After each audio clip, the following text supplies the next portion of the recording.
Welcome to the Oral History Podcast, which features stories from the oral history website voicesofoklahoma.com, where Oklahomans have given generously of their time to tell their life story for present-day listeners and for the generations to come. Our entire collection is available at voicesofoklahoma.com. By subscribing to our podcast, you will be notified of new Oklahoma oral history podcasts. So now listen to another interesting storyteller from voicesofoklahoma.com.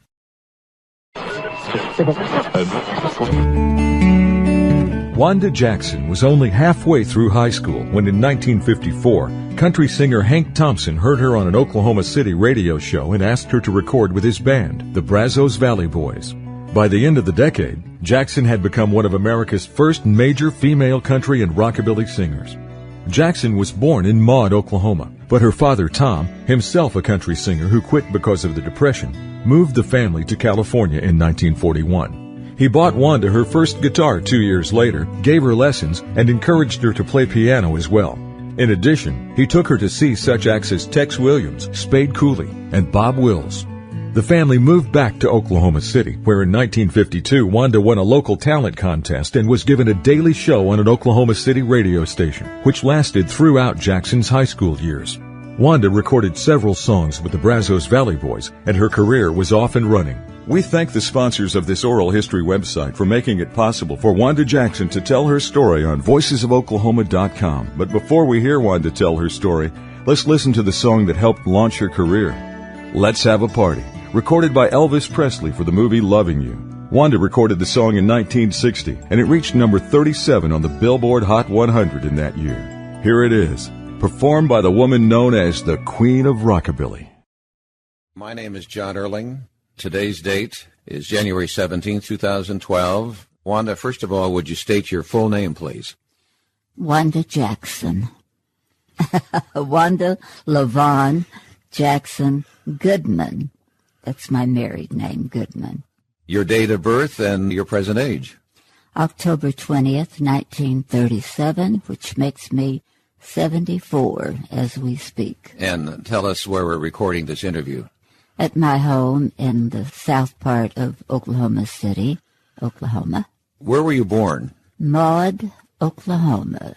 Very small town, about 65 miles southeast of Oklahoma City. Was it a hospital or a house? It was a hospital, the general hospital there. Recollection of grandparents that you would have on either side? Yes, I have some recollection. I wasn't real close to them. When I was about 5 years old, my parents moved to California, and we stayed there 4 years. So those were the years that I missed being with grandparents. My mother's folks and she came from Rolfe, Oklahoma, which is close to Ada. My grandmother, her mother, was an invalid all the years that I knew her. She had rheumatoid arthritis. And I don't have many recollections of her daddy. My father's folks were from Maud, as far as I know. I think they were sharecroppers. I knew my grandpa from the Jackson side pretty well because he visited us in California. What was his name? Bob Jackson. Were they musical, your grandparents on either side? Well, not on my mother's side. My dad's side, most of the brothers, which there was 3 brothers, could play somewhat at instruments by ear. My dad was the best musician. Your mother's name and where she was born and grew up? Her maiden name is Nellie Vera Whitaker.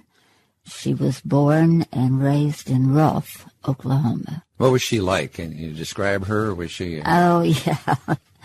She was a workaholic is the best word to describe her. I don't remember anything but chasing Mother around the house if I wanted to talk to her. Now, if I could catch her ironing, then I could sit down and we could talk. But she always stayed busy, and she was very pretty, rather short in stature, but very slim. When you work that hard, you're going to be slim. Very jovial, she sang as she worked a lot. I remember her smile, great big smile. very happy person. She didn't bring any music to the table then from her side? No, she didn't. Your father's name? Tom Robert Jackson. He was from Maud, Oklahoma. I think he was actually born in Texas, but then, as an infant even, they moved back to Oklahoma. So his growing up years was in Maud. What was his personality like? Oh, I think of Daddy as being very laid back, real cool. He loved music. He loved to dance. He loved to tell jokes, that sort of thing. Just about everybody that knew Daddy liked him. He was just that type of person. Did he play several instruments? He played fiddle and guitar, self-taught. And then he would sing, of course. Yes, he did sing, and he had a good voice. What did he do for a living? He worked in oil fields. I really don't know. I probably didn't ever ask Daddy about that. But then when we moved to California, he wanted to have a trade. So he went to barber school. And Mother, of course, worked and supported us during those few months, however long it was. I'm an only child, so that made it easier for them to move. He got his license in barbering, and then we moved right outside of Bakersfield, a little town called Greenfield, and he barbered there for, I guess, a year and a half. He had very bad feet. He chose a bad profession because his feet were playing out, and my mother was very, very homesick to be back with her family around her. And so she talked Daddy into coming back to Oklahoma. And this is the funny story. He said, all right, we'll go back to Oklahoma if you'll help me make a living. But if you ever have to make gravy out of water, we're coming back to California. So Mother worked very hard to keep enough milk on hand to make that white gravy he liked. I'm figuring you're about 4 years old when you made that move to California. Mm-hmm. It was there then that your father bought a guitar for you? Yeah. A little child's guitar. This was the days of the war. My guitar had an Uncle Sam's hat on it and stars. We have a picture of me with that guitar. Were you just as a child prone to sing? Or? Well, I loved it. He had records, and I guess he made sure we always had a record player. So in the evenings when he'd come in after dinner, a lot of nights we just made music and listened to music, and that's why he wanted me to be able to play guitar so that he could play fiddle and I could accompany him. It didn't take me long because I loved playing. Then I began to learn some songs. Obviously, then you were playing, as we say, by ear. Well, he was teaching me the chords. Okay. Did he teach you notes? No, he didn't know them. Okay. He just picked it up by what he heard, and he was able to do it on the guitar. How he learned, but he played all the chords right, the way they are supposed to be fingered and everything. That's all I know is that he taught me and to sing. But my real love of music and wanting to become a singer and a performer came from the fact that they took me to dances with them. They loved to dance. On Saturday nights, we would go to the various places around L.A. I'd hear big bands like Bob Wills, Spade Cooley, Tex Williams, Maddox Brothers, and Rose. The girls in those bands, after seeing them and hearing them yodel, and they were dressed in pretty sparkly dresses, I said, I'm going to be a girl singer like them. So in my mind, the first thing I had to learn was to yodel because all the girls in those big bands yodeled. I did that. The first thing I remember is Daddy had a big stack of Jimmy Rogers, the Blue Yodeler, his records. Hearing those all my life, I learned the Blue Yodel number 6. That's, as far as I know, the first song I could play the guitar and sing at the same time and yodel. So then I was set. The rest is history. Yes. So you go to school there, but then let's bring you back to Oklahoma, because I think it was in 1948 or so that the family then came back to Oklahoma. Yeah, I believe so. And you were then about 11 years old. Where did you live then when you came back to Oklahoma? We lived in a duplex with my aunt, who had a duplex.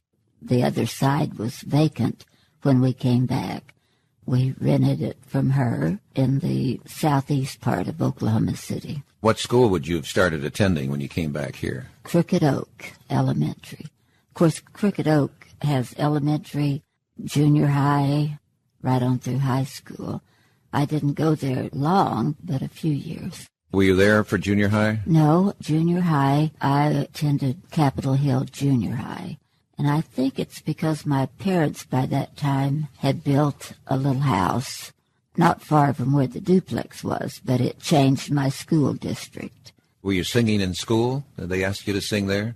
Well, the first places that I sang was at church, not in the big service, but for the ladies' luncheon or something I'd sing. After church on Sunday night, the young people would go to somebody's house and have something to eat, and they always wanted me to bring my guitar and sing for them. So that's how I learned to sing in front of people.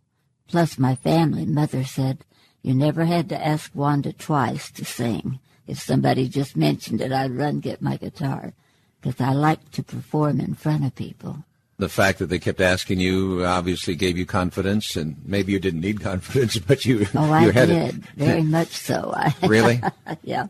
And there was a radio program that played a very pivoting role in my life in Capitol Hill called KLPR. A disc jockey there. Now, of course, this is in the time when radio stations didn't specialize in certain music. So KLPR would have the top 10 pop songs and news, and then maybe a preacher would come and preach for an hour. Then it would be country music, and then back to news. Real variety. So this disc jockey, Jay Davis, had a 1-hour show, and the last 15 minutes of his show, he allowed local talent to come in and sing. So it was a wonderful showcase for all the young singers. My friends at church dared me to go up and try out. Oh, I said, he wouldn't ever let me on that show. Yeah, I think you ought to. So after they double dog dared me, then I had to go up. So Jay let me be on the show a few times. And then I entered a contest on the station. Whoever won got their own radio program for, I don't know, a month, 6 weeks, something. I won that contest, and I got a show every day after school, 5:15 to 5:30 after the news. I guess they had a way of knowing that it was pretty popular. People were listening to it a lot. We had sponsors, so when my time was up for the contest prize, they told me my show was doing good, and that if I could find and keep sponsors, they would allow me to keep that 15 minutes. That was a new phase for me, but yeah, I got out and talked to a lumber company and a furniture company, and I kept that little show sponsored for a few years. So you went out and sold your own commercials? I did my own commercials, some. You're 15 years old, and did you actually go to the lumber company in some of these places? Yeah, I did, to speak with them. But the newsman, Grant Ladd, was a wonderful fellow, too, and he helped me find sponsors. He helped me write my commercials, and in the beginning, he did the commercial for me. Somewhere along the way, he thought that I should learn to do it. So I learned, and then I had to do them for a furniture company when I got a television show, a little 30-minute TV show on the UHF channels when those came in. This was all live, so when you did a live commercial, yeah. You sang live and you had to perform the commercial live. Do you recall some of the songs you were singing on that show? I would sing whatever was popular.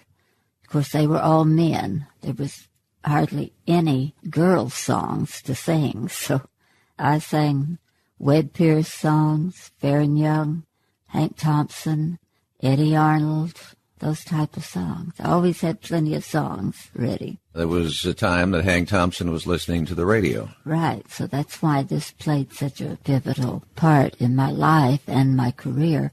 Hank tells the story that some people had been asking him, have you heard this girl on KLPR sing? We think she's really good, and so forth. So he tuned in one day. He was in his car, and he said he stopped the car when my show was over, pulled over, found a payphone, and took the time and trouble to call me. I nearly fainted because he was my very favorite. I did all of the Hank Thompson songs. He's still my favorite. He invited me to come sing with him at the Trianon Ballroom that Saturday night. And Hank got a kick out of the fact I said, well, Hank, I'd love to, but I'll have to ask my mother. He said, well, how old are you, girl? So I was either 14 or 15. Then he went on to be my mentor.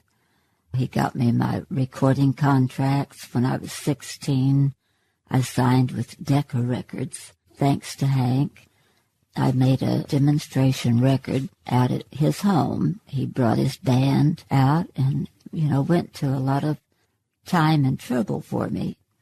I was with Decca the first couple of years when I was 16 and 17.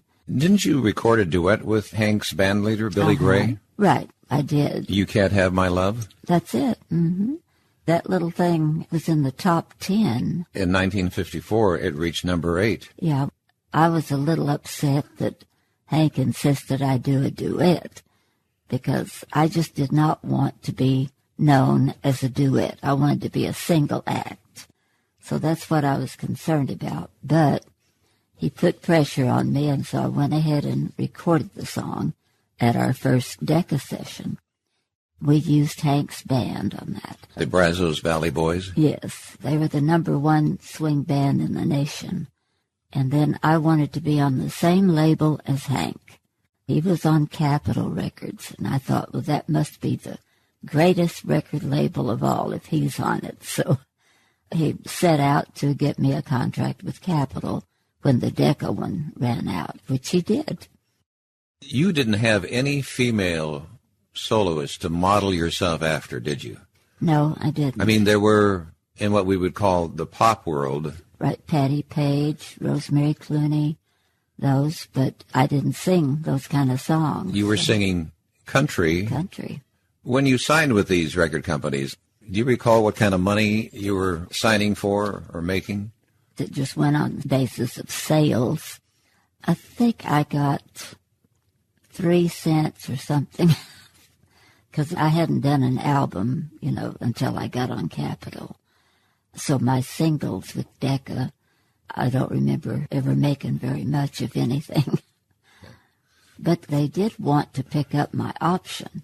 So I guess I was selling enough to pay for my sessions. So that would keep me out of the red with them. And they wanted to re-sign me, but I went with Capitol. This is still while you're in high school that this is going on. Yes, you I hadn't was graduated. A junior in high school. You probably could have gone on tour before you even graduated from high school.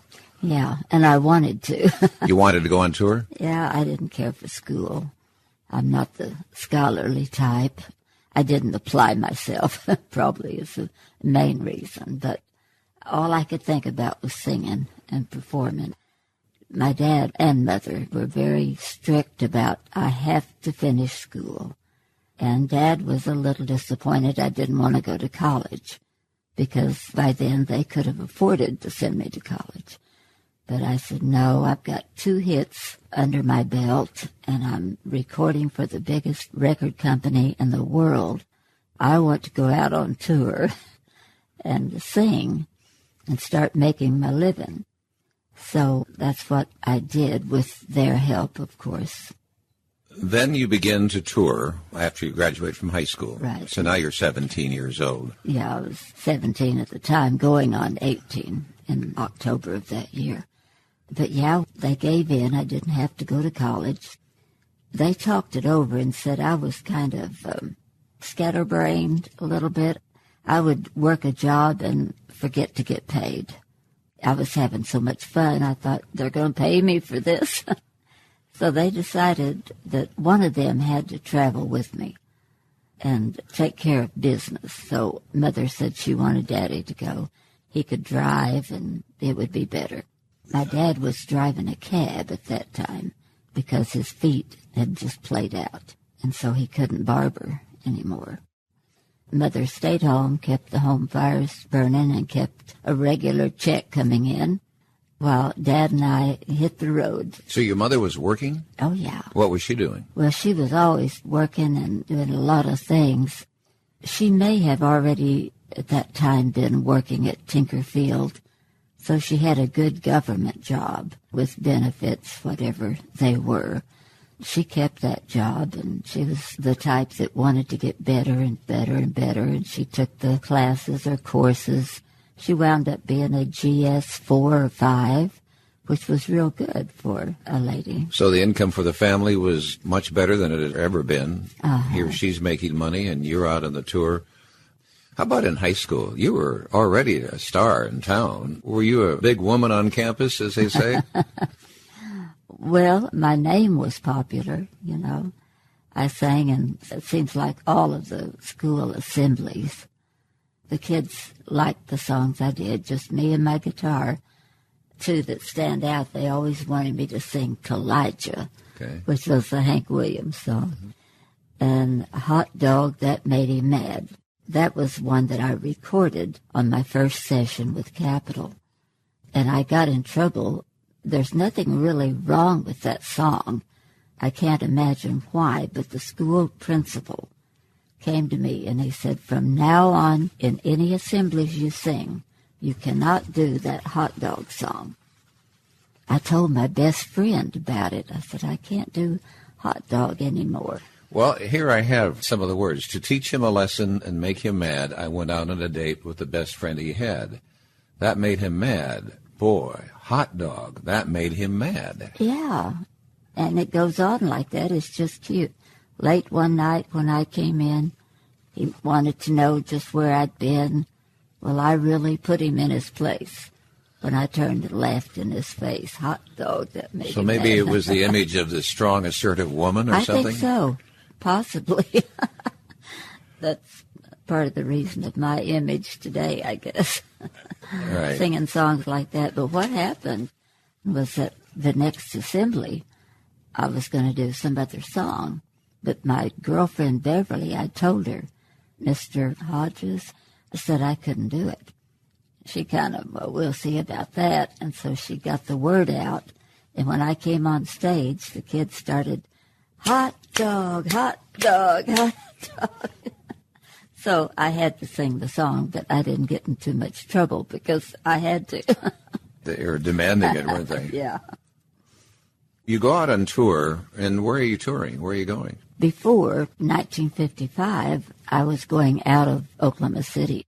I could work Seminole and even Shawnee. I had to be back in time for school. It'd be hard to work on Sunday night. I could do a Saturday night.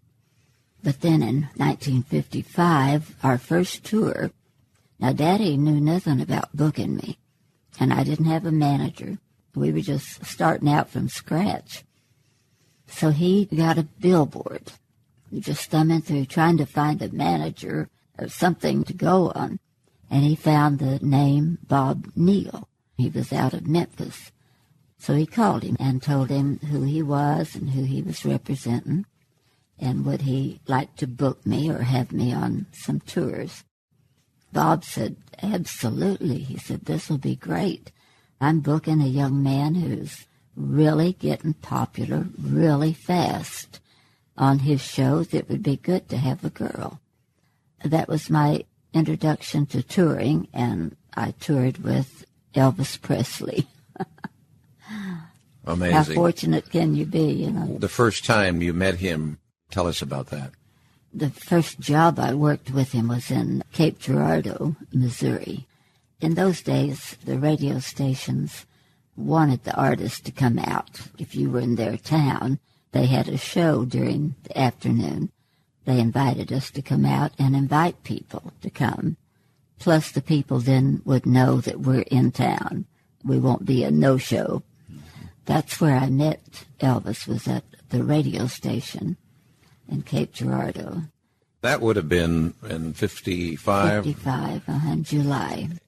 I hadn't been out of school long. And he hadn't made his national presence yet at all? Not yet. He had a lot of hot spots where he could work. It kept him working.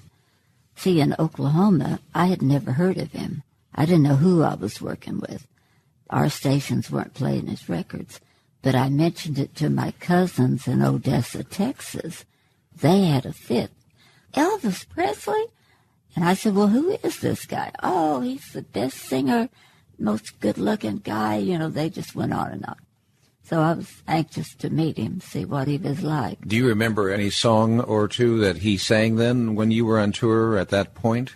Yeah, he was doing the songs that were out on Sun Records. That's All Right, Mama, Good Rockin' Tonight, Baby, Let's Play House.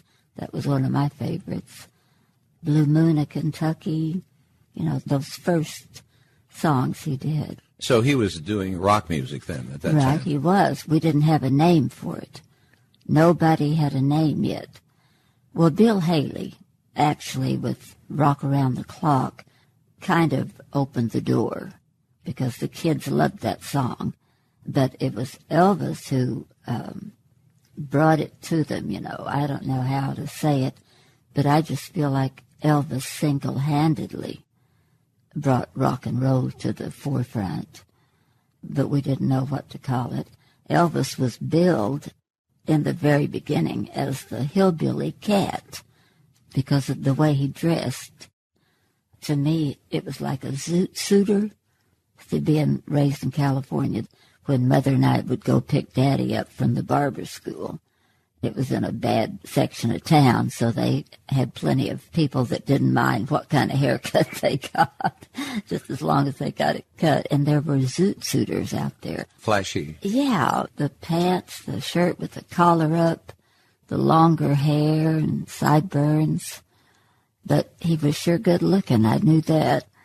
So I was anxious to hear him sing, and I heard him that night. You understood immediately. Then I knew what all the commotion was about. Right. Then you got to know him, and is it true that the two of you were dating, that you were a couple there for a while? Yeah, when we were on tours. It's fun to have somebody your age or kind of your age to hang out with and do things with.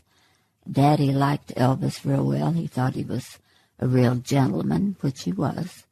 So he didn't mind letting me go out with him after shows and what have you. Elvis's personality, what was it like? He was just happy-go-lucky. I think he was having the time of his life. He'd never made money, probably, like he was making then. He was always telling jokes. He and my dad always had something going, or have you heard this joke? They'd come to each tour with new jokes. That's all I remember, just really happy-go-lucky. You see, I was able to tour with Elvis. From that moment, I toured not exclusively. I was already doing a television show, network TV show, came along later that year. But on quite a few tours, I worked with Elvis, mainly because I could work with him. He was booked with the popular country singers of the day, like Hank Snow, Baron Young, Webb Pierce, and these guys. Well, what would happen, Elvis was so popular that the audience was mostly all his audience. They got to where if Elvis went on first and then the big star came last, there was hardly anybody left to sing to. So the big stars began going on first and letting Elvis close out. Every time one of them would come out, they were just disruptive, and they would, Elvis, Elvis. And it got to where they just wouldn't work with him. But they didn't do that with me. Now, I have no idea. You'd think, being a girl, the girls wouldn't like me. But they did. And you were singing country. Oh, yeah, strictly country. And he's singing what we would know as rock. Uh-huh. Then there was a point where we come up with the combination of country and rock, and we call it Rockabilly. That's what it became first. Who did that? I don't have any idea. Like I say, Elvis was billed as Hillbilly Cat. Well, hillbilly meant country. In those days, I was a hillbilly singer. And, I always hated that word. I thought, golly, they should say Western or something. So next, they dropped hillbilly and went to country Western. And then eventually they dropped the Western, and it's country today. You went on to become known as the Queen of Rockabilly. Rockabilly. It was at Elvis's encouragement that I tried singing these type of songs. Give us a song or two that would be known as Rockabilly. Well, all of Elvis's that I mentioned. What he was singing was Rockabilly. He was playing a guitar. Of course, he did some songs that were country songs. Blue Moon of Kentucky, I Forgot to Remember to Forget. But the way he would do them in the sexy style made the kids like it. They didn't think it was hillbilly then. It was a very small window of time for rockabilly. It finally became rock and roll. It was called Rockabilly, but it really was. It was rock and roll. And so he encouraged you to sing rock. Uh-huh. He encouraged you to take it on. He said, you can do it. And I said, no, I can't. I'm just a country singer. It's all I've ever done. He said, but you can do this. I know you can. He took me to his home, and we played records. He took his guitar and said, see, you can take a song like that and do it like this, and it's my style of music. And I said, well, I don't think I can do it, but he made me promise I'd try. So in 56, while I was still working with him, that's when I recorded Hot Dog That Made Him Mad and I Gotta Know, which is a combination of country and rock. A lady here in Oklahoma City wrote that for me. She was a friend of mine. Wrote it just for me because it was a transition from country style into rock. It's a darling song. I do it on every show now. And what was her name? Thelma Blackman. This is a story about Elvis when he began that maybe young people might be interested in. He failed an audition for a local vocal quartet, the Songfellows, and he told his father, they told me I couldn't sing. I don't know if you're aware of that at all. No. He was a truck driver for the Crown Electric Company, but he was rejected after another tryout, and they told him to stick to truck driving because you're never going to make it as a singer. Bless his heart. But so he was like me. He was headstrong and determined, I guess. It doesn't sound like you were ever rejected, though. No, I wasn't. You didn't have to overcome some things that he had to, and others, I'm sure. Yeah, and I was young enough. I was fearless. Young people are fearless. I just thought I could do anything. I wanted to be an actress and a singer and everything. Thought I could do it all. 1956, that's when Elvis made his first recording for RCA. You weren't with him then. I was with him until January of 57, my last little tour. He was leaving for California to start his movie. Heartbreak Hotel was big for him at that time. He was doing that. But to my recollection on tour, it was only Scotty and Bill. Scotty Moore, the guitar player behind his early records, and Bill Black, the bass player, stand-up bass. And he had added the drums. DJ Fontana was his drummer. And that's when Colonel Parker, too, became manager for him. Right. I guess I was with him on tour when he had signed with the Colonel. You know, at first we thought, well, that's good, you know. But I think, as it turned out, it just about ruined Elvis. Yeah. You know, he wouldn't let him tour. And Elvis loved his fans. I learned from him to appreciate your fans. I saw how he acted around them, how he related with them. And I basically do that too. I just thought, he knows what he's doing, and I'm going to copy that. But I only copy from the good ones, you know. Well, so far, there are two key people here. Hank Thompson, what he did, and here's Elvis Presley, who, too, taught you, took time with you. That's pretty impressive. And to not take myself so serious, because he had so much fun on stage. I thought, man, I wish I could be that way. Not worry about my lyrics or the band, just loosen up, have fun. And I was able to do that. I was determined. That was part of my appeal, I believe. I think it still is today. He gave you freedom to do that. Yes. Like I say, I was not looking up to any other women as far as for style or dress or anything. By then I had changed my style of dressing from the country clothes to the fringe. So even in 55, when I first worked with Elvis, I was wearing solid fringe. Fringe dresses and high heels and long earrings. Right. I brought some glamour and sex appeal into country music. Were these clothes designed by your mother? She and I together worked on it. I usually knew what I wanted. We had to start out using leather fringe, which I didn't like. I didn't know why. It just looked too cowboyish. But then she found the silk fringe. We said, that's what you need. So naturally, when you just walked, you had a lot of movement. Was there any pushback on that, and people have any comments about, because this was different? I don't know. If there was, I didn't ever hear it. I think everyone thought, well, isn't this cute? I was only 17 and 18. When I started wearing them, I was about 16 probably. Starting to wear high heels, and I was a big fan of Marilyn Monroe and Elizabeth Taylor. Had all their pictures in my room and movie magazines. That was my influence in my dress. I wanted to be sexy and glamorous. When you were touring with Elvis, would you open for him then? Is that what you were doing, or how was that? Well, there was more than just me on the show.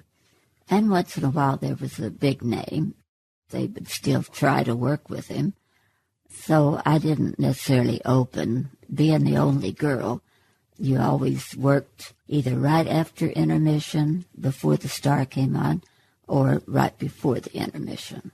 You'd have 2 or 3 guys open, and the girl, and then the intermission, then Elvis. Remember the last time you ever saw him? After that, I didn't get to work with him anymore because the Colonel just stopped all touring.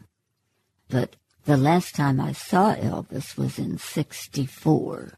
We ran across him in Las Vegas. We were on a weekend holiday, staying in the same hotel. I had told the security guard, yeah, our room is right here. Well, he said, I have to see your key. So we showed him and asked him, why are we having security up here? He said, well, Elvis Presley is here, and he has the whole floor booked, except for the room you're in and your friends. So I said, well, hey, told him who I was, and if you're on duty when he comes in, please tell him that Wanda's here and she'd like to say hi. So we went on to our room. Sure enough, in about 20 minutes, there was a phone call. My husband answered. They said, would it be all right if Elvis came down to your room now? He'd like to say hi to Wanda. Wendell said, of course. So he got to meet Elvis personally. He had seen him perform, but got to meet him, and our friends did. He looked different. Hollywood had a hold of him. Was he different? Did he seem different to you? Not so much. I don't think he'd grown up yet. Well, it was only about 11 years later then, from 56, when you were touring. So this was in 64. That had to be a real joyous reunion, and for him to see you. It was to open the door, and there he stood. He came in, and we hugged each other. My husband said, I could tell that y'all were glad to see each other, that you were really friends. Mm-hmm. My talking about Elvis so much in interviews and things went over a lot better with Wendell after that. That was good. So whether his personality had changed that much, I don't know. He only stayed probably 15 minutes and visited. He also could have chosen not to, but he did, and he was that kind of guy. Me. Yeah, exactly. So that says a lot. It does. To come down to our room. Of course, he could leave that way anytime. Anyway, it was a good meeting with him. You wrote some music too, didn't you? I wrote some country things in the beginning. Then when I started recording this new music, this rock music, there was nobody writing songs for girls. I was really having to look hard to find something suitable for me to sing, to record. So my daddy again said, well, you've been writing country songs. These little songs sound pretty simple. Why don't you try writing one? He helped me even get started. The first one I wrote was Mean, Mean Man, which is one the kids still like today, and I still do it on every show. So I wound up recording all the rock stuff that I wrote. Had your father written songs? No, I don't think so, but he was just very savvy on a lot of things. He's the one that taught me to project and to speak my words very clearly. Daddy told me, now you speak those words where people know what you're saying, so they know what the song is about. And then when I worked with Hank, I learned that's very important. So today even, I get very put out with these singers that slur through words, drop the endings on words, drop the last word in the line, and I just want to say, you guys, you're telling a story. I've got to hear all the words. Yep. But Daddy was good at that. Like when I would sing in a little club, he'd sit at the very back. Then later he'd say, you weren't reaching me back there. You've got to reach the guy sitting up by the door, just like you do the person down front. So I became known as Leather Lungs. I could really sing loud. The venues you started out touring, were they bars? What kind of places? Yeah, there was bars. There was dances. Dance halls were very popular in Oklahoma, Texas. With Hank, of course, I always worked dance venues. So that was what I cut my teeth on, was dances. Some little bars back east, they didn't have dance halls, but they had a lot of little neighborhood bars. And of course, I didn't cost them a whole lot, so they booked me quite a bit back there.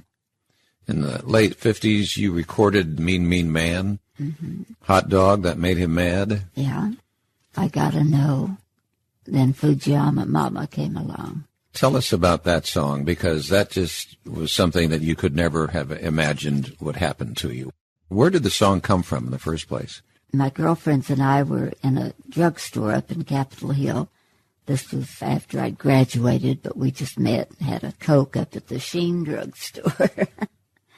Someone played the jukebox, and this song played. And I told my girlfriends, hush, hush, I got to hear this. It was Ernestine Williams. It was her original. I said, I've got to have that record. I've got to learn it. I commenced to find it and learn it and started singing it. Then when I recorded it, I was getting kind of confused how to sing it.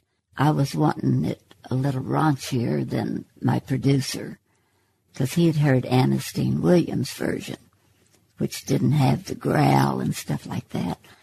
But my daddy came into the studio and he said, Wanda, rear back and sing that thing the way you want to sing it. Forget about what Ken's saying. I said, well, okay. And the next take is the one that that you hear. That was not the first time that I did a growl, like Hot Dog had a growl in it. But that was the first time it was heard significantly all the way through the song. A couple of these lyrics here kind of do a good job of describing your style. Well, you can talk about me, say that I'm mean. I'll blow your head off, baby, with nitroglycerine. Yeah. Well, it's referring to Mount Fujiyama. And then also, I couldn't get radio station play on that, which I thought was very odd. It's referring to the war, without coming out and saying it. I've been to Nagasaki, Hiroshima, same I did to them, I'll do to you. So that's referring to the atom bomb. I thought, we won that war. Why should we be ashamed? Or I couldn't figure out why they wouldn't play it. I never have figured it out. But when I would do it in person, people loved it. So I kept doing it. I did it on TV and everything. But amazingly, the song became number one in Japan. Yes, that was a turn of events. Who would have thought that? The Japanese loved that song. And I thought, well, maybe it's because they don't understand English. That's the only thing I could figure. But I got to go over there while it was number one. A booker here in the States that did a lot of booking for us put a show together and took me to Japan for 2 months. I worked. 1959, February and March. And you met with good audience response and large crowds. Oh, gosh, yeah, packed houses and some of the larger theaters. It was a lot of people. There was dancers. We had stage props. I had to pop out of a haystack, and dancers carried me to the front. I sang my yodel song, danced across in my French dress. For Fujiyama Mama, the closing song, they brought me in on a rickshaw, and they made a special kimono for me so that I could change fast. You know, it wasn't all the wrapping that a real kimono had, but it had the look. It was a big deal. Then the smaller places, of course, we couldn't do that. Kokusai Theater in Tokyo, I was doing, believe it or not, 5 shows a day like that. Change of costumes and all this. What time did you start in the day? About 11 in the morning. I was there, you know, until 11 at night, I guess. But we had sold out houses, all on the strength of that one song. It was hard to believe. But you were singing in English. Oh, yeah, all my songs. And they understood all that. Oh, no, I don't think they understood it. Even to this day, everybody doesn't. They just like the sound of it. They just like it. That's true in all the foreign countries I go to. They don't all speak English. You toured in Scandinavia countries. Norway's my extraction. I wondered if you weren't Scandinavian. Yeah, and Norwegian. Remember any towns like Bergen or Oslo, Norway, I suppose? Oslo. England, Germany. Western Europe. So you didn't have to sing in their tongue. No. I was very, very popular in the 80s into the early 90s in Sweden. So I asked the man that did the booking and owned the recording company, would you like for me to try to learn Swedish where I could say something, you know, introduce a song? No, he said, don't bother. He said, it's the hardest language of all of them. And besides that, we like you speaking English because everyone's trying to learn it.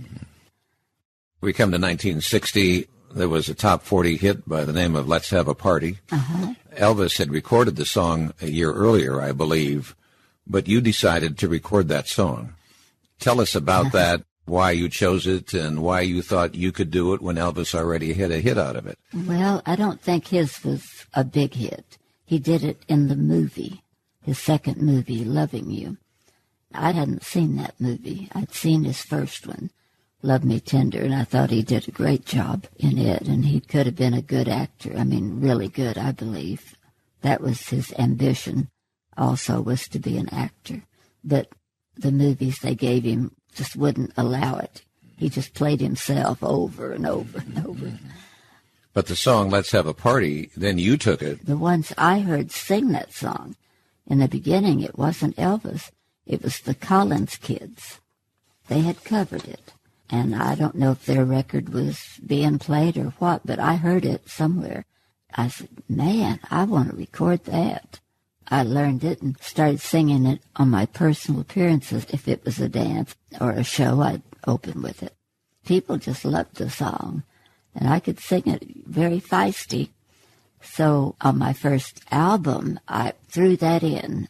It was a straight country album, but I told my producer we liked one more song. I said, let's just throw in this little Let's Have a Party. I've been opening with it, and people really like it. So Ken said, fine, let's go ahead. So we put it in there.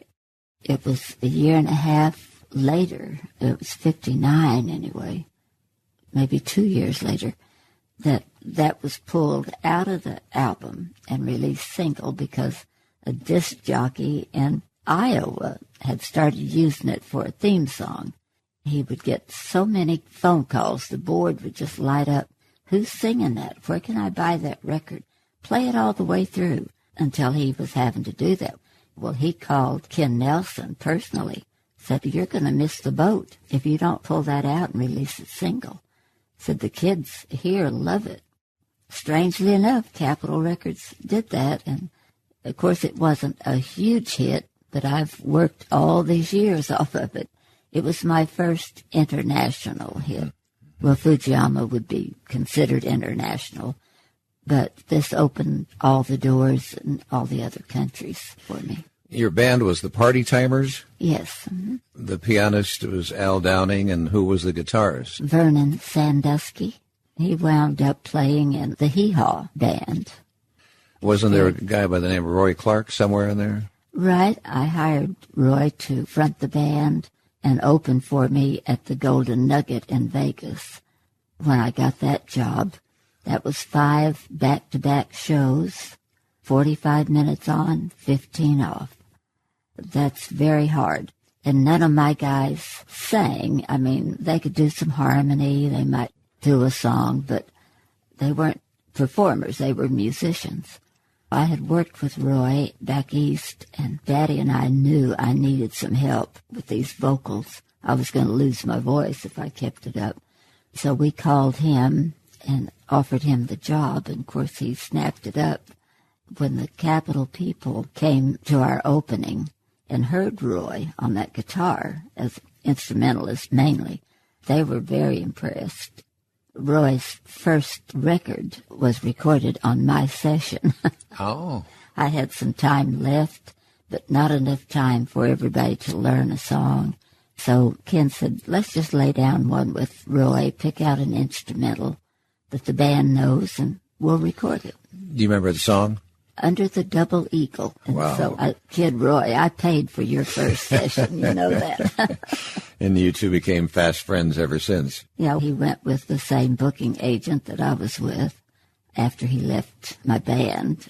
His record was doing good, so he wanted to naturally go out on his own. Were you talking about Jim Halsey there at that point? Yes, Jim Halsey. Who I've interviewed both Roy and Jim for this website.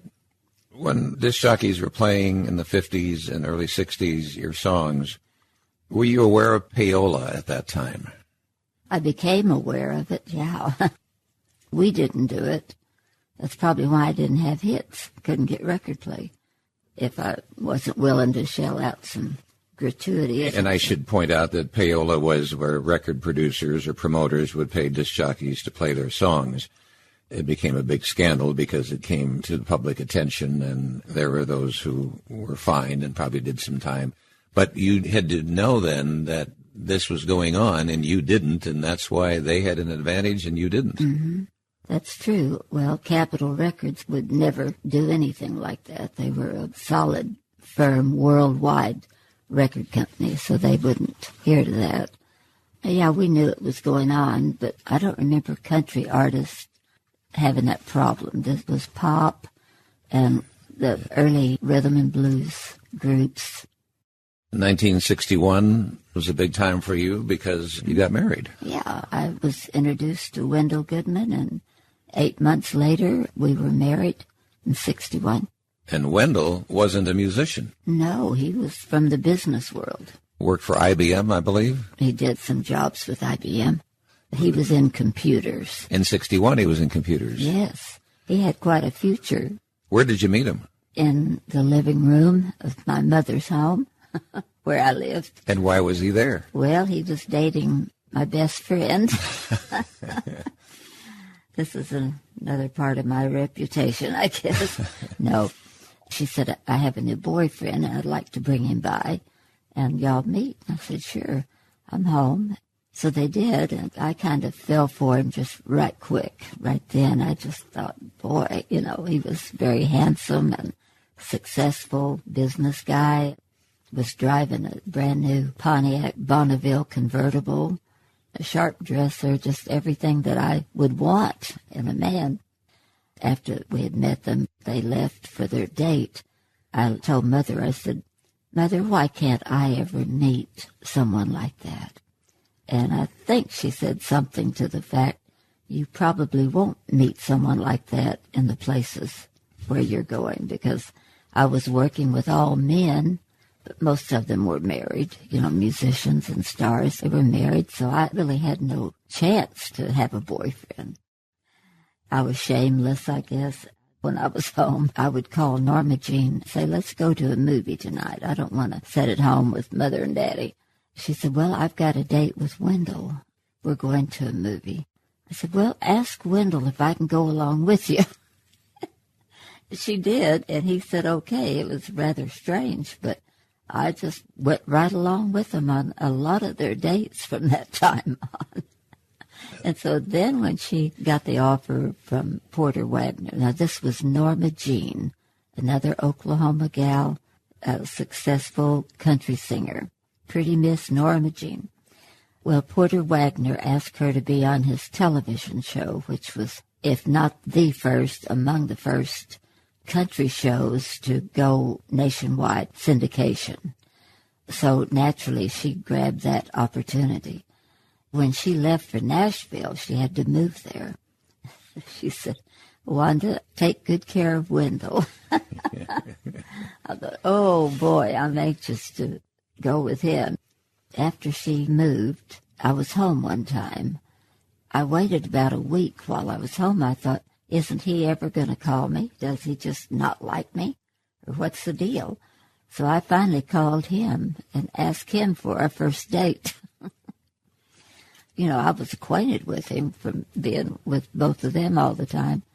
So I said, you like to bowl? And so do I. Let's go bowling tonight. Well, okay. So that was our first date. From there, every time I was in, I was with him, and we became not necessarily engaged, but we knew that we were going with each other, not anybody else. Mm-hmm.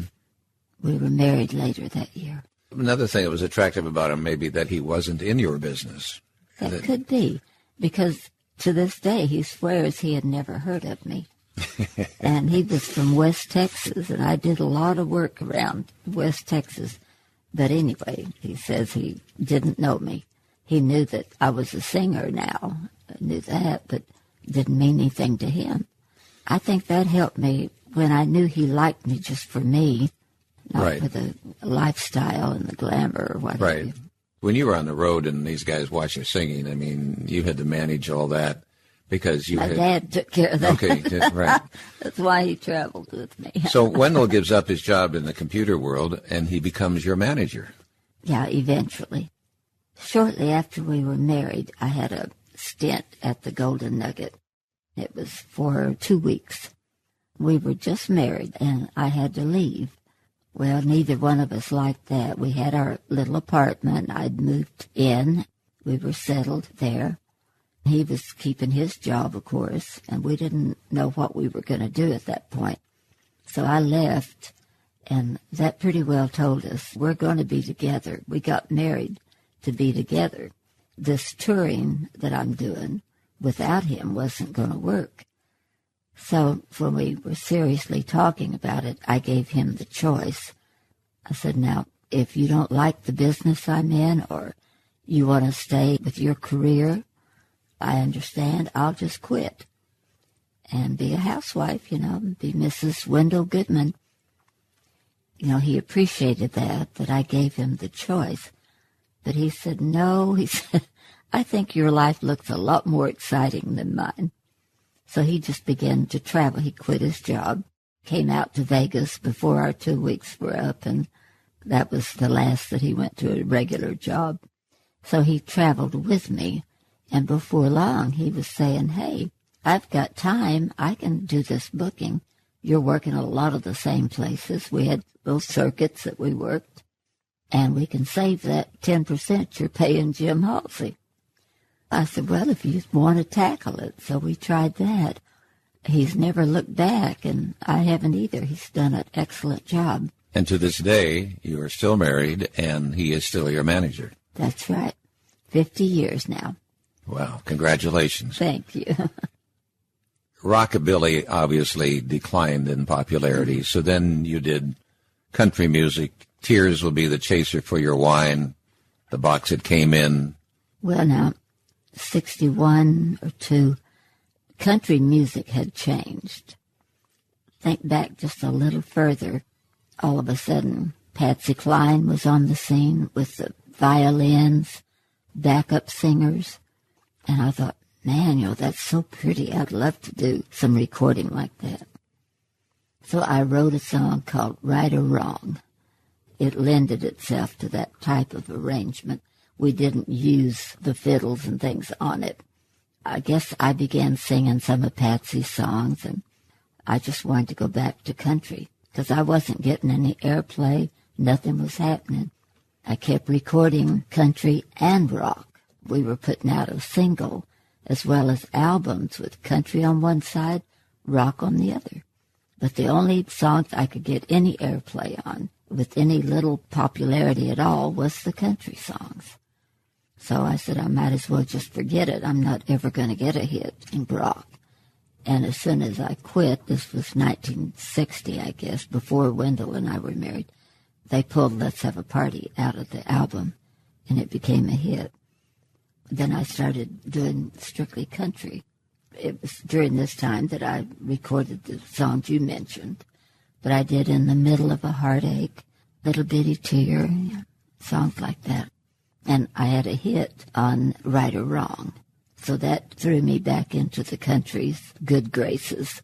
And then, as you mentioned, Patsy Cline, then there were finally female singers on the national stage. Right. Until then, it was Kitty Wells, Jean Shepherd, and me. Then they had local, all around the nation. Certain girls would be popular in their area, but not nationwide like we were. Patsy Cline, did she kind of help break that glass ceiling, so to speak? She must have, yeah. I Fall to Pieces. It was country. Yeah. It was definitely a country song, but it was classy. I don't know, it was just different at the time. In the 50s until the early 70s, you were a big attraction in Las Vegas. Right, I worked Vegas quite a bit. In and out of there a lot. Mm-hmm. At the Golden Nugget always, or other places? No, I started out at the Showboat, which is outside of town a little ways. It was a very popular venue for people to work, as well as the gambling part. It was popular. And then they added the bowling lanes, and that made it even more popular. It wasn't hard to get a good crowd, but that's where I worked until Let's Have a Party came along, I believe it was. And the Nugget offered me a spot headlining at the Nugget, which is downtown. That's a much more prestigious venue. Frank Sinatra would have been out there in these times. Did you ever meet him? No, never did. And he was on Capitol. Him and Nat King Cole, Dean Martin recorded for Capitol, and I just didn't get to meet him. You just never crossed paths. I always wanted to, of course. In 1965, you were invited to record in Germany by Capitol Records, Electrola label. Mm-hmm. The song Santo Domingo was a big success. See, I have to go out of America to get #1 songs. Fujiyama Mama in Japan and Santo Domingo in Germany. But that's all right. It's been a wonderful experience, both of them. Yes, EMI called and invited me to come over and do an album. So I said, oh, yeah, sure. I've always wanted to go to Germany. They said, well, now, we want you to sing in the German language. That's when I said, wait a minute. I can't do that. Oh, yeah, you can do it, and we like your voice. There's something about your voice that we like. So come over and we'll help you. We'll write special songs for you. We'll have someone to teach you the phonetics. But we'll make it very easy for you. Easy, ha-ha. Hardest work I've ever done, but it's paid off greatly for me. And the first song that they released went to #1. You recorded that in German? In the German language. Since that time, I've recorded 18 songs in the German language. Did you record also in Dutch and Japanese? Yes. They thought that song, Santo Domingo, might be a hit in those countries. So I did 4 in Dutch, I think, and 2 in Japanese. And you recorded a whole German album. Yeah, that's the 18 songs. Okay. How did you learn to sing in German? Oh, it was very hard. You have a special tutor? Well, yes, there was a man that worked with me on phonetics. He would try to write out a word phonetically, but I couldn't understand his writing. I'd say, okay, we'd start with, let's say, Treusein. Du kannst nicht treu sein. Okay, Troy. I'd say, like the man's name, Troy. Yeah, just Troy. Okay, I'd write Troy dash Sein. Okay, Sein. Zine. And that's the way we started every song. Then I had to learn the melodies. They were a little more pop melodies. They called it country. But, they were still pretty pop to me. Then I had to learn to phrase those lyrics within the song. Then I had to ask, what am I singing about here? Am I happy or sad, or what do I do? Oh, it was very awkward. And the number one song, the story behind it, I have no idea how long it took me to phonetically write out the words and learn the melody. But when I got in front of the microphone, I was there 6 hours on one song. Wow. Just getting the hang of this kind of recording. I'd run out of the studio crying. Wendell would be in the control room, but he'd come out and talk to me, come on now, honey. This is going to be good. You're going to be able to do it. Oh, I don't want to do it. I can't. Yes, you can. So I'd go back in. That happened a few times. But it must have come off as real authentic, because if they listened and thought, oh, this is broken German, as we like to say, or whatever, they may not have accepted it. Absolutely. All I know is what I was told, that the German people can definitely understand me. There it goes back to our good diction again. They can understand the word, and they think it's cute the way I say it. And they like my voice. They say it's good to the ear. Because I also offered there to learn German. Would that help me? No, we don't want you to learn it. We want it just like you would say it, Go figure. You never know. So then in Germany, crowds came out and they really loved you, didn't they? We didn't work it like we should have then. I don't know why. I'd made trips over just for television, but there weren't venues using American artists. Now, maybe the big ones, Sinatra and those people may have done, I don't know. But if I worked in Germany in 1965, it would have been military bases for the Officers Club or the NCO. I took my band over there once, and one time only. I said never again. Because? Oh, I don't know. They just kept getting in trouble. No. They weren't taking it too seriously, I guess. But we got some good stories there. But all the years since that I've been in Germany, in fact, I was looking at my schedule for this year, what's booked, and I'm going to Germany again in October. I go every year, once or twice. In the early 70s, as I understand it, you and your husband began to attend church. What leads up to that is the fact that my mother, always a wonderful Christian lady, saw to it that I was brought up in Sunday school and church, but Sunday school especially, so I would have friends my age that went to the same church. What denomination? Baptist. Okay. So that was important to her. Well, Wendell and I had 2 children. We were still touring, gone a lot. So Mother just took it upon herself to see that our children were brought up in church. She said, they've got to be brought up in church.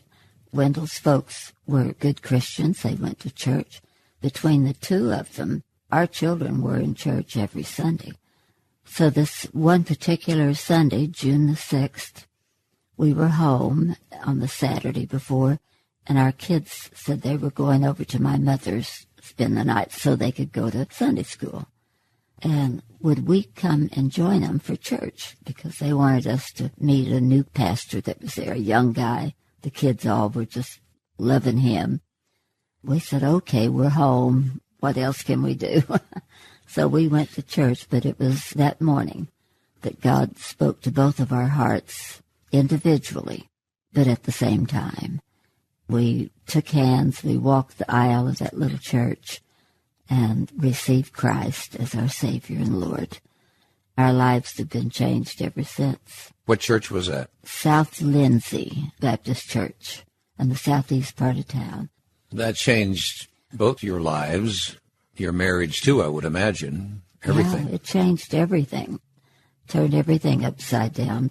Not immediately. We had to grow in our Christian faith and realize how God fits into your daily life, you know. It seems like I always thought of God is over here on Sunday, but after you receive him into your heart, you want to live for him, of course, daily, and you want to tell others what's happened to you. We had some time off in there. Every time the church doors were open, we'd go. We got in Bible studies and went to revivals, and we're growing in our faith. They knew you probably as a singer, though, in the church. Oh, yeah. Now you've accepted Christ and you're coming to our church. Did they ask you to sing gospel songs in the church? Mm-hmm. Yes, they did. And that's where I began singing the gospel songs. We had a decision to make, again, a lifetime decision, whether to continue the work that we were in or to be strictly gospel. We didn't really know. I just knew that suddenly all I wanted to sing about was Christ. Churches here in Oklahoma City began to invite me to come sing on Sunday morning or Sunday night. We made some tracks, so I'd have some songs and a band working with tapes. And I loved it. I just loved it. We were working nightclubs and things, and I was beginning to feel real uncomfortable in these situations, and Wendell was too. So we decided we were going to have to draw a line. We could continue to do shows, you know, television and theaters and what have you, but no more bars and nightclubs and things. That was our decision, and it's what we did by about 1973, probably. We had grown enough and was walking with the Lord and enjoying our new life so very much. We just took a chance. We said, we'll just live on faith. God says that he'll take care of his children. Well, we'll put him to the test because we're just going to drop all that income. I had never worked theaters a whole lot, just maybe in the beginning, and worked Vegas. But most of my work was outside of television, and a few festivals and things was bars and dance halls and that. So when you said no to that, that was a significant part of your income. Yeah, it certainly was. I wanted to record more gospel songs, and they wouldn't let me. I did one album on Capitol that was gospel, and a year later, by that time and in that year, I was doing a lot of church work and doing a lot of revivals, and they were wanting me to carry albums to sell. We didn't like that idea much, but we finally began to understand that this was important for people. If they came out to see you and you were singing gospel, that they would want to take some of those songs home. Mm-hmm. Then we finally reluctantly went along with having records to sell. But I didn't have enough records. See, I only had the one album. So Ken Nelson decided for me. He said, I think what you ought to do is let me see if I can get you out of your contract with Capitol, and you pursue a company that will allow you to sing gospel. So that's what happened. I still had a year or two left on a contract, but he got me out of it. He said, this is where her heart is, and she's wanting to record more. We only want her doing country, so let's let her off the hook. They did, and I pursued Word Records. We got a contract with them. A lot of things were supposed to happen, and they all fell through. But we were happy, and God was providing for us. We never went without anything. I didn't ever have to change my lifestyle. Wendell tells me now, he never said it at the time, but it was hard for him to make the money stretch, you know. You said things fell through with Word. Yeah, they were going to do a book and going to do something in TV or something and book me on shows, not bars and things, but big shows, just a lot of plans. And we thought, well, hey, this is perfect. I can keep doing my gospel, but I'll still be out, you know, outside of the church. Because my fans were beginning to wonder, had I died or retired or what had happened?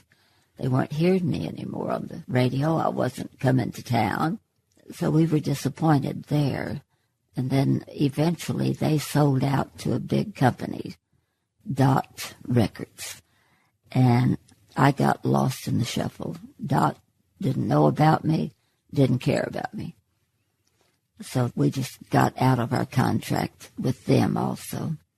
At a pretty big loss, but nevertheless, we were wanting to do our gospel work.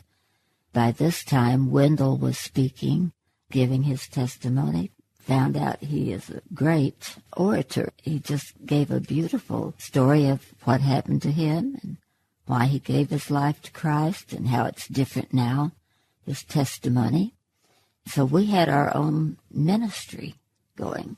We didn't have to rely on other people to be on the show or in the service. We would just do it all ourselves. So we were right back doing one-nighters, just like we'd always done. And financially supported by, as we say, the love offerings. By the Christian people that we were singing to. At that point, after I left Word, we had to do our recordings on just an independent, small labels. There was a couple or three here in Oklahoma City that we did albums with. That gave me material to carry on the road. They didn't have worldwide distribution and things, so I dropped off the map as far as country music and rock and roll was concerned. Was there another point, though, that you came back to record country music again? Yes. This is strange, too. Our lives took one drastic turn, and then it seemed to take another fairly drastic turn. A man in Sweden called us. He had a new record company he was starting. He had been a fan of mine through the years, wanted me to come record. This was in 1985. By this time, I was beginning to miss singing some country songs. At home, I'd get the guitar, I'd sing country songs, and I thought, boy, I'd like to do this on stage. You know, God always prepares you ahead of time for whatever he's going to ask you to do. I've learned that. I was just kind of longing for a big stage again. I was happy singing in the churches, but deep down I was just longing for a spotlight and a live band behind me. Shortly after I was beginning to think this way, I was thinking, oh, I shouldn't think like that. You know, that's not good.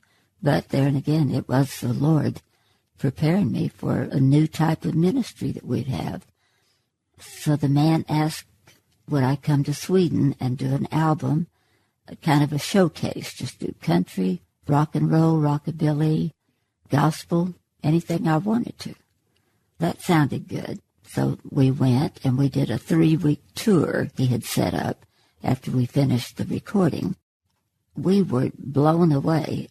The places we worked, they were theaters. This man just booked shows, which went along with our convictions at the time that that's what we should do. We had full houses everywhere, and it was just boggling my mind. I didn't know I had fans in Sweden, of all places. And Norway, we'd go to Norway, to Finland. So for 22 years, I worked in Sweden and the Scandinavian countries, at least once a year, sometimes twice, for 3 and 4 and 6 weeks. It was just phenomenal, really it was. I feel like that's my adopted country. You went there in the warmer weather, I would imagine. Right. We didn't go in winter too often. You were also in Germany, too, during those 20 years. After Sweden, that became known that I was very popular there, and I was working. Great Britain had opened up, I think, first for me. Then Germany, and then that opened the doors to all the festivals around the bordering countries there, which I still work today. Went 3 times last year, on top of all the work that we had here. 3 times to where? Europe. We come up to 2000, and you continue to tour. By that time, you're 63 years old and still touring. A lot of people give it up, probably, when they get in their 60s, but you had the energy to keep doing that. Right, and was able to because of the fan base that I had. You know, I didn't really finish my statement I said earlier. When God prepares you for a change in your life, what we began to realize was that my testimony was now being printed out in newspapers. I was on radio, and these people, unlike America, they were interested in the gospel message. We say Americans are gospel hardened. We have churches on every street, and we've got radio stations and all that, but they don't have that. And they're hungry, many of them, to hear that their sins can be forgiven and that they have the promise of heaven when they die. So all of a sudden, here's headlines. Wanda gives up Elvis for God.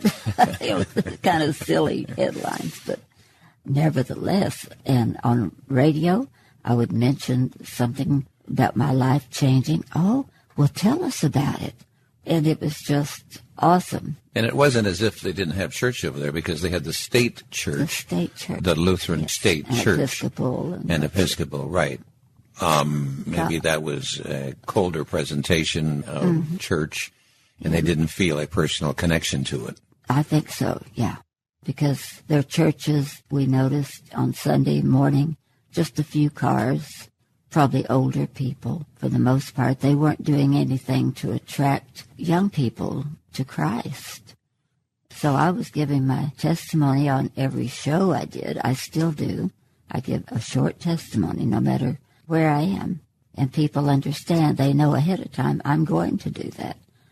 That's how God was using my testimony to get it to the masses of people, was by changing my just being in church-related events to back to secular. As we get into 2008, as I understand it, in October, you return to England at the Lincoln Rock and Roll Festival with Jerry Lee Lewis at the London Forum. Yes. There's a resurgence in your career that has happened over the last several years. Right. Was that what kicked it off, or how did this resurgence come about? I don't think anybody knows. If they do, I welcome them telling me. I always just kiddingly say, well, they finally discovered the good music. I think probably the Internet has helped a lot. Most people just have to be exposed to country music or to rockabilly, and they realize they like it. I've had a lot of people that I get to talk to say, I came tonight just because my girlfriend, just because my mother, whoever, was a fan of yours, and I just went along. But you have a new fan now. I've never heard this kind of music. Obviously, largely younger people? Yeah. Young adults are the people that I draw. You say through the Internet they heard it or came with a friend? Yeah. A lot of times they tell me they're at parties and get-togethers. Somebody plays my records, and they're exposed to them, and then they want to know more about me. Where can I get this record? It just becomes then a revival of sorts across countries. Now, in Europe, I don't think it ever has died away as much as it did in America. But, you know, American audiences were fickle. Whatever is the next big thing is what we're looking for. And we don't hold on to those traditional things, the roots music. And they're beginning to do that now. They're beginning to look back. How did this music get started? How did we get rock and roll? Oh, Elvis Presley and Wanda Jackson and Jerry Lee Lewis. Then they become collectors. They start living the lifestyle. It's so cute. They come out dressed in the 50s ponytails and crinoline skirts, skirts with crinoline slips under them and saddle Oxfords. They drive classic cars. They love the lifestyle that we had. Yeah, so that had to go into it, too. You're right. The lifestyle and that era, they have advantage now to look way back. Right. So that's what's helped drive this resurgence for you. Yeah. I mentioned Jerry Lee Lewis there in 2008. You've been around him. What kind of a person is Jerry Lee Lewis? We see him on stage as a wild, wild man. What is he personally? Well, time has calmed him down quite a bit. It seems to do that to all of us. Gosh, I don't know Jerry Lee very personally, even though I've worked with him all through these years. We say hello and how are you doing and ask a question, but that's about it.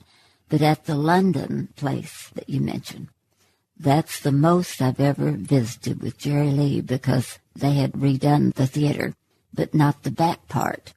It had no basement or anything. So they had built on, but they had to go up. Their dressing rooms are upstairs. My legs, I just can't go upstairs anymore. Up and down a couple of times. I wouldn't be able to perform. So they fixed me a little area in an office, the stage manager's office, where I could hang my coat, and they had some Cokes and water in there and stuff. So when Jerry Lee came in, my husband heard him say, I can't do those stairs. Don't you have something down here where I can stay? They said, well, if Wanda doesn't mind, They had me a star out there, my name on that manager's door. So in a little bit, we heard a knock on the door, and Jerry Lee opened it and stuck his head in and said, Wanda, do you mind if I share your dressing room? I said, come on in, and we got to visit more right there than we ever had. Both of you then in your 70s. Yeah. And performing. Some older than me. I don't know how much. 3 years probably. Then the album, The Party Ain't Over, was released January of last year, 2011. That's right. Mm-hmm. Was well received, peaked on the Billboard LP chart at 58. Yeah, pretty good for a grandma. You've got to be saying to yourself, yes, the man upstairs had a major plan for my life. Yes. It just keeps bearing that fact out. I still love to perform. I just love it. My husband loves the business. Of course, it's been his life now for 50 years. We love to travel. It gives us a lot of time together. A lot of time together. He's always kidding. He said, Wanda and I are like cheek to cheek, so we're either in a small air car or an airplane or a bus or a hotel room. But we like it that way, and I think that's what's really important is for married couples to be together, if they can, more. You're coming back to the world stage again in secular music. Probably when you got into the church, you thought, well, maybe I can't do country anymore, so then you did gospel. But doing country and all doesn't compromise your Christian message at all. I mean, there's nothing wrong with that. And so you came to probably embrace that and realize that we can do both. I did. God helped me to understand. And that my testimony would go to people who need to hear it. I mean, just a little nugget, but they know something happened to me, and it might spark an interest in them. I might mention here that when you peaked on the Billboard chart at 58, you beat Mae West for being the oldest female vocalist to make the chart. Isn't that something? That album was so well received because it was so different. Being produced by Jack White of White Stripes fame, one of the hottest rock and roll artists on the planet, was releasing on his record label, Third Man, an album on me. It caused a lot of interest, to say the least. It was interesting to me to work with him. He was a fine young man, very, very patient. He helped me learn one of the songs, but he really pushed me hard. On every song, he pushed. Because in the beginning, I was afraid. I didn't know what he was going to want me to do. How different am I going to have to sing or what? I think Jack White picked up on the fact I was a little unsure and out of my comfort zone. He said, "Wanda, I want you to know I'm not out to change you one bit." He said, "Heck, I've been a fan of yours since I was 15. Mm-hmm. He said, "All I want to do is give you a fresh sound, some fresh songs to sing." And that put me at ease. I said, "That's what I need." So he began sending me songs like Busted, which is a pure country song, Rip It Up, a song I'd sang all those years, songs I was very comfortable with.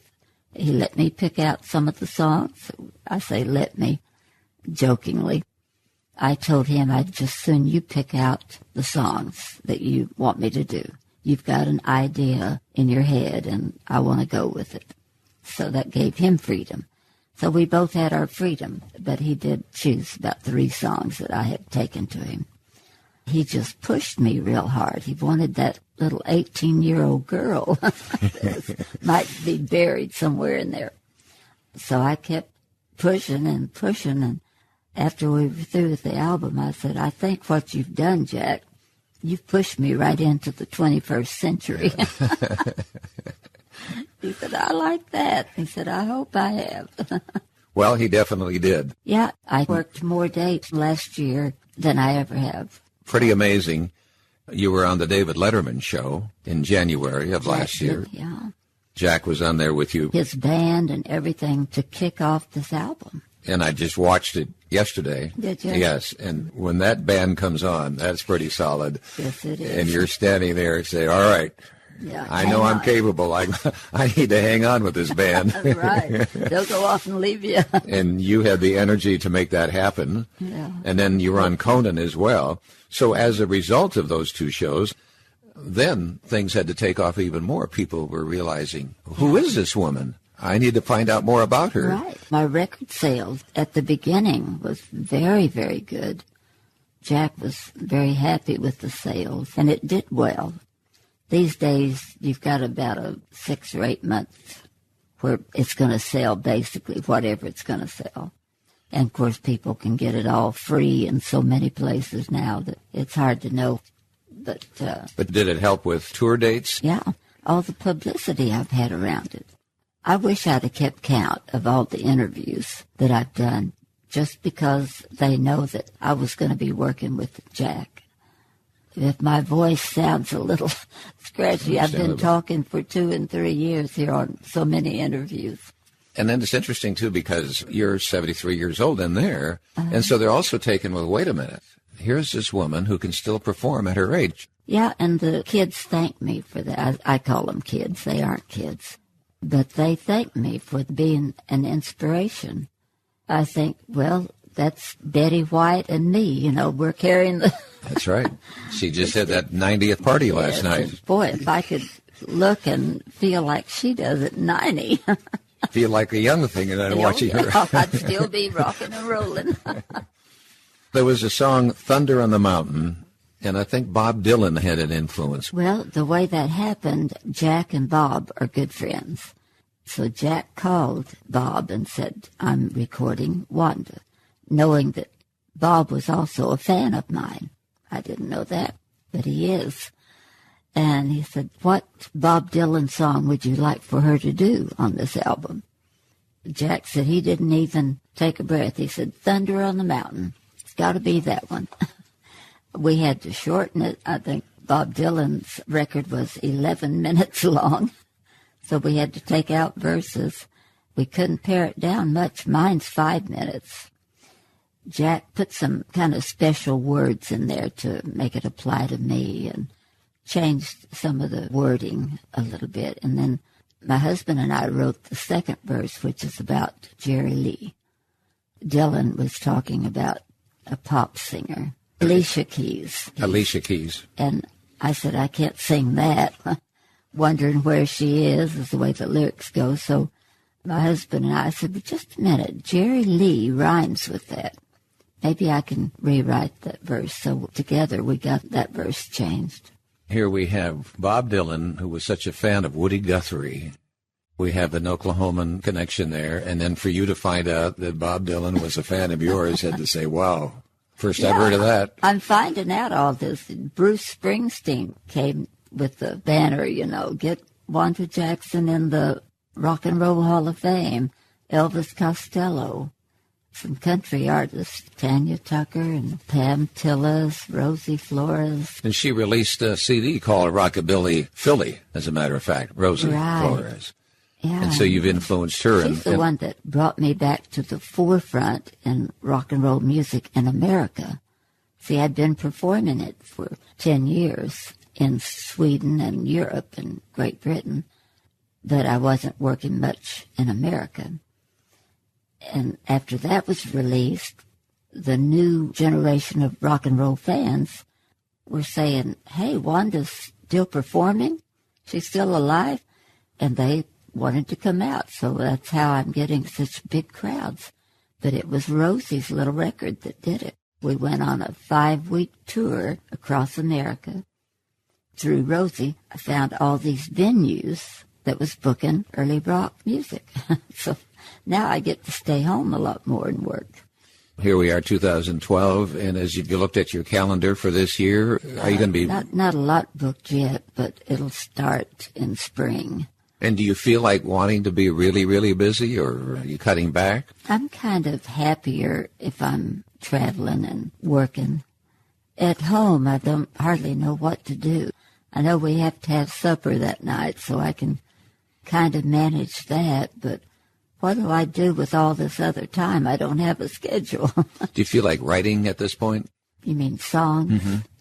No, I should, but nothing comes to me anymore. I think about it a lot.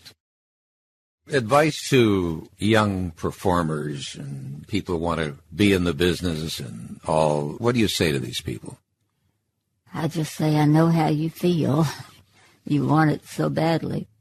Those that have the talent will make it, maybe not to superstardom, but they'll make it. I was always happy if I could just make my living singing. Naturally, I wanted to be a big star, but when that wasn't happening, I was still happy that I could sing. And I asked them something like, would you be happy just singing the rest of your life in smaller places? If they say yes, well, I think you should go for it. That means inside they have to do it. Yeah, if you're born to do it, which I know I was, if it's my passion, I a lot of times tell people, if you can find something else that rings your bell, some other business, some other occupation, you probably should go for that. But if there's nothing else that interests you, then stay right where you are and keep plugging along and make something happen. Sometimes you have to make it happen yourself by performing for people. What do you think of the current television program, American Idol, and they bring on these talent? You've certainly watched that, and they probably are finding talented people that otherwise wouldn't be there. I've never gotten into American Idol, but I like America Has Talent. It's kind of the one I preferred, but I had no idea there was so much great talent out there. They're finding them everywhere. Right, and it was So something I'm all that for it. nobody was doing in your time. Oh, no. You know, these people had to work it the hard way. Yeah. They're finding talent that... it could be your neighbor you're going to see on American Idol next. There's always been the talent out there, but not the showcases for them. So this is great. When it's all said and done, how would you like to be remembered? Oh, gee. I think as a good Christian woman that enjoyed performing, having fun, and enjoying life, and giving hope to others. Something like that. If there was a song that I asked you to say, just a verse or two from it, to finish this thing off, what song would that be? It would be either Right or Wrong if you wanted a ballad. If you wanted up-tempo, I'd do Let's Have a Party for you. A cappella, can you do either one of those? I knew you were going to do that to me. When I asked Roy Clark, he did Yesterday When I Was Young, and I didn't know if you... I always wind up getting them too low, and I can't sing them. But I'm having trouble even talking today, so I'm going to beg off. What about a gospel song, if you were to name one? Well, I do my signature gospel song, which I have a lady that wrote it, but the Lord helped me to realize that I could use this song, and that's Jesus Put a Yodel in My Soul. She wrote that for you? Yeah. My husband said, everybody loves it when you yodel. Why don't you write a gospel song? Because I was writing gospel at the time. He said, write a yodel gospel song. I said, I don't think it would be acceptable or appropriate. Well, he said, I think you ought to think about it. So he told it to another lady who was a songwriter. It wasn't long till I got in the mail this sheet of paper with 4 verses. She didn't know how to yodel, didn't know what to do with that, but left a little section there for it. I didn't know what to do with the yodel either at that point. I remember asking the Lord, how am I going to get into the yodel on this song? He said, just say my name. It just came to me like that. Say your name. Jesus, Jesus. He said, yeah, like that. Jesus set me free. Oh, lady, oh, lady, oh, lady. It's very different for a gospel song, but it's my signature song. That's great. That is great. Thank you. Thank you, Wanda. This has been a true joy, pleasure, and I got you to sing. Yeah, you did it inadvertently. You're good. That was an added value to this. I decided to do that for you. That was added value. You've been very kind and very nice, and now this interview will live on forever and ever, and we're very proud as Oklahomans to have you. Oh, thank you. I'm proud of Oklahoma. Just couldn't be prouder. And I represent you all over the world. Well, I guess. You're a great ambassador, aren't you? I'll continue to do so. Thank you very much, John. Thank you.